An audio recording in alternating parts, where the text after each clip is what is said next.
morning. Today I wanted to show you guys a look at my home bullet journal. Now I know that I've shown you individual spreads, so the KonMari spread that I did a while ago as well as the budgeting spread, but now that I've got things a little bit more organized and set up, I wanted to give you a look at how the entire journal has come together. So before I dive in, I wanted to show you the tools that I use in this particular bullet journal because I do try and keep it, or I am trying to keep it fairly minimalist and just functional.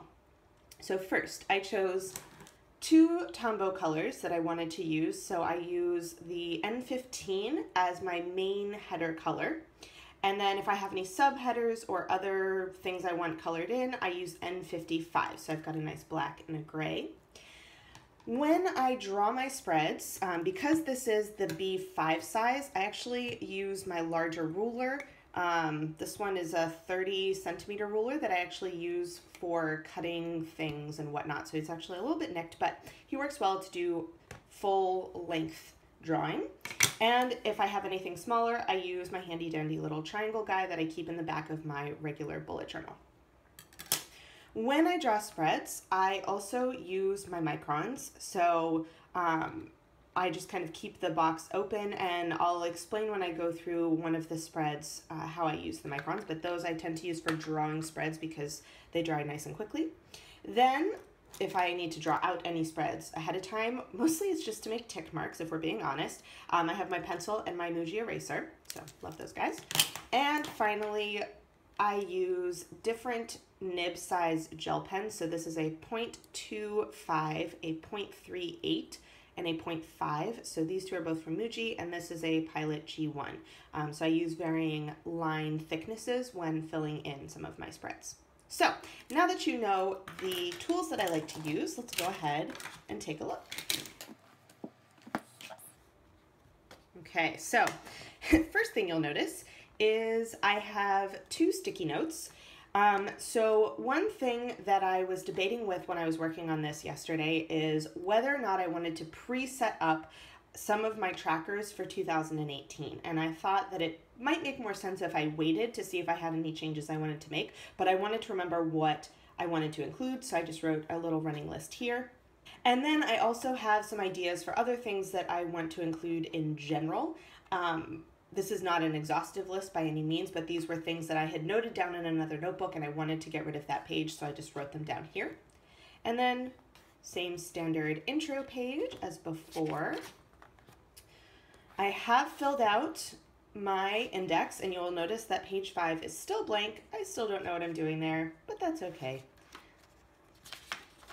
So first up is my wish list. So when I was KonMariing my clothes in particular, I made a running list of things that I wanted to get and or replace. So that just lives in here. KonMari spread. And I will link the video to this particular, the video that explains this whole spread up at the top. So you guys can go check that out if you haven't seen it. Rest of my KonMari spread. So this is page 5, and I still don't know what I'm doing there. I want it to have something to do with my KonMari spread, so that's why I haven't used it yet, but we shall see. Then this is my budget spread, and the reason why I've covered a lot of this, even more than I did last time, is because I have a new one, so I'll show you kind of the bare bones of it. But this was my budget and my taking stock as of April of this year.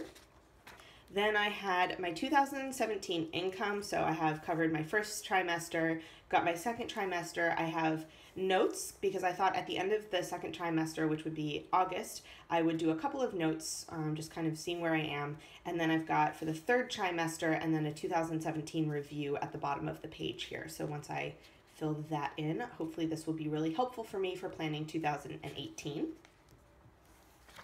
And this is why I had that other page so covered up.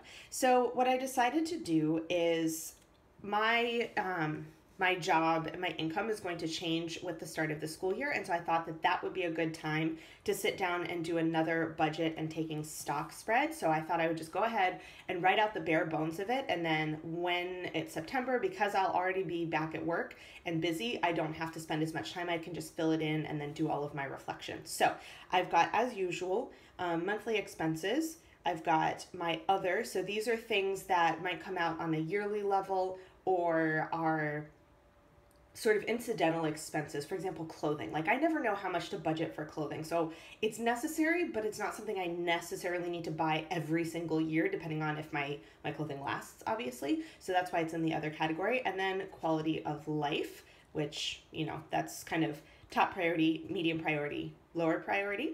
And then I have my net worth again and priorities. I really liked having the priorities listed out so I could see in terms of my savings goals, what did I need to put money towards first? And then I've left room so that I can fill in the savings goals that I have as of September. Another thing that I've added is money notes. So I follow a couple of money blogs and whatnot. One of my favorites is The Financial Diet, so TFD. And I decided that there were a couple of like takeaways from various of their videos that I wanted to actually note down in here. And I'm sure I've missed some. I need to go back and watch some more of their videos and see, but I wanted to just kind of keep a running list of ideas. And I did bullet them so that if it was something that was actionable, I could cross it off. Otherwise, it just kind of helps me see it more visually.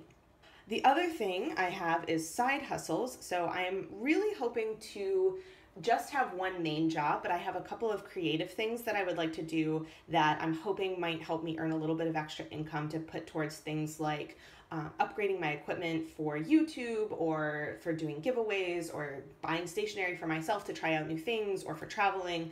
I don't know. Again, like this is all very early days, but I just have some ideas for things I might be able to do and some notes in terms of questions I need to think about, things I need to research, that sort of thing. So I thought that was a good place to keep this. And now my massive trackers. So I have to say I'm super proud of these trackers. If you guys have seen my other collection bullet journal videos, I have a cleaning tracker for 2017 in this Rhodia notebook. This is my semi-permanent collection bullet journal. And one thing that I realized is I really wasn't using this journal for pretty much anything except for the cleaning tracker. And that didn't really make sense since I now had a home bullet journal.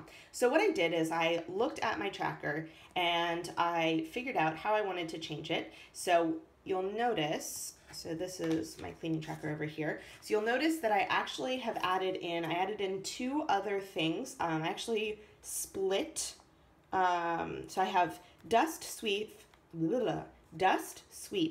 Swiffer. So this was a new one. Washing the toilet, washing the sink, washing the shower. And then I used to have just changing towels, and now I've got changing kitchen towels and bathroom towels, sheets, and changing PJs. So I added in two more categories because I had more room, which was really awesome. And I combined the entire year on one page. However, I did split it into 6 months by 6 months because I thought that would just be easier for me to see as I'm going across the lines, to have my headers kind of repeated halfway through the year.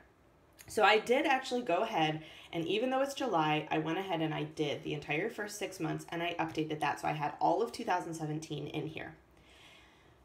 It took a while, but you know what? I think it'll be easier for me to see data over time if I have it like this, and then I'll do the same again, hopefully for 2018 and so on. And so I'll be able to kind of see patterns. The next thing I have is my home tracker.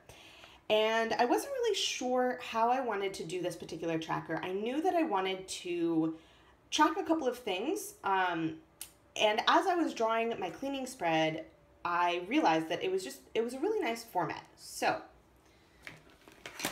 what I did is I have had in my personal bullet journal for actually almost all of them, I have had a Nespresso Tracker. And I think I'm going to leave this because I have different information here. But what I did is I took all of my 2017 data from my various Nespresso trackers. I believe it spans like 3 bullet journals at this point. And I went ahead and I filled it all in, which I realized that the rest of this is blank because I didn't write any of this stuff down, so I couldn't really fill it in. So this is basically just blank space, but I went ahead and just drew the whole spread because I like having the entire year at a glance. So I went ahead and I filled in all of my Nespresso information. So I wrote in the date and how many sleeves. Okay, so 3, for example, means I got 3 sleeves, which is 30 Nespresso capsules. So I went ahead and I filled all of that in. And then what I did, down at the bottom, let's see if I can get this. Oh dear, my tripod is in the way, sorry about that. Down at the bottom, I also made up a little tracker. So this is for my Nespresso and for my Brita. how much I spend on Nespresso sleeves in the year and how much I spend on Brita filters. So the Brita filters, I just got it and I haven't included that information. But for Nespresso, I basically have taken all of the information that's in my personal bullet journal, because I did include how much it was, and I just added up each month on here. So that's the reason why I think I'm still going to use my personal bullet journal to track things and then transfer it over here, because that way I can more visually see how often I actually buy Nespresso, and then how much it actually cost me for the year. So I think that this is a better way of looking at it. That other spread that I had, like, it's good for writing down information, but I can't really see trends and patterns from that.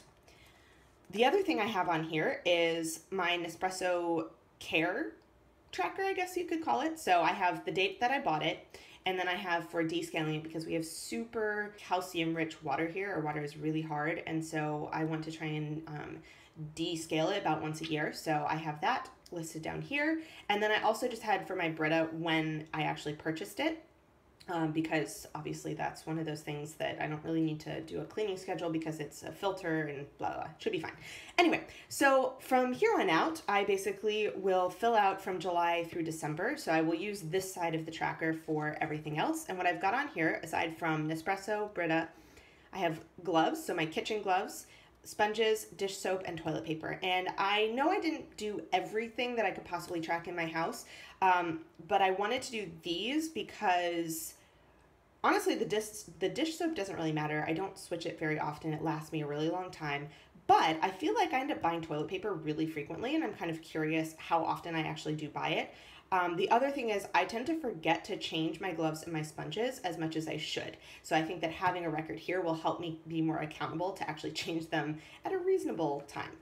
So the other thing, I added a legend. So I have, if it's something that I changed, I'll use a C next to it, the date. And if it's something that I bought, I'll use a B. Now, I don't have space to put the cost on here, but I thought it would be interesting to know how often I buy replacement gloves versus how often I use them, or for example. So for example, with the gloves, I know I tend to buy extra gloves and then I don't change them as frequently. So I think that might help me sort of see how I'm using them. So that's why I have that. The last thing I have in here is my Lush Tracker. And what I have done, I was kind of debating how I wanted to do this one as well. And what I did is I labeled the product, the day that I bought it, when it was finished, and then I can calculate how long it lasted me and whether or not I decide to purchase it again. So some of these you'll notice actually took up 2 lines because I wrote down the actual name of the product, and then if it wasn't clear from the name, I wrote down what it did, just so that for some reason if I forgot, I would have it there. And as you can see, I haven't actually finished any of them yet. I've got a couple that are going to be close in the next couple weeks or a month, for example. So I thought that because Lush is a bit more expensive, however, I really like the quality, I wanted to see how long things actually lasted me to see if it was worth the money that I was spending. And that's one of those things that I'm not really sure how long is long enough or whatever, but at least if I know, you know, if it lasted me 3 months and it costs X number of dollars, I can say, okay, that cost me about this much a month.